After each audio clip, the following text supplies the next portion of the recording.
If your door won't latch right, it's probably messing with your day way more than it should. Alright, so first off, check the strike plate on the door frame. It might be out of whack or loose, which stops the latch from catching properly. Grab a screwdriver and tighten those screws or nudge the plate a bit so the latch slides in smoothly. If that doesn't work, peek at the latch mechanism itself. Sometimes dirt or wear can jam it up. Try spraying a little lubricant like WD-40 on the latch to loosen things up, but don't go overboard. If it's still stubborn, you might need to swap out the whole latch mechanism, which is easier than it sounds and can save you from a lot of frustration. Also, make sure the door isn't sagging or misaligned because that can totally throw off the latch's ability to catch right.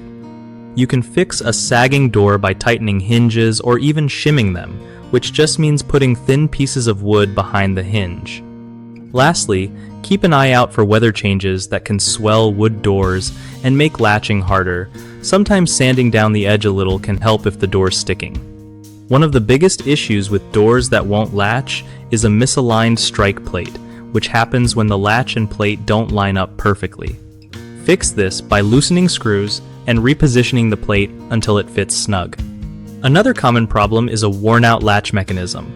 When it's old or broken, replacing it with a new one designed for your door type is the way to go. The third mistake people run into is ignoring door sag or frame warping. If your door droops or doesn't sit level, tightening hinge screws or adding shims behind hinges can get things back on track and stop the latch from missing its mark. BigHomeProjects.com makes life easier by hooking up homeowners with trusted local contractors who actually get the job done right. Contractors get a steady stream of work there too, so everyone wins when you're fixing up your place.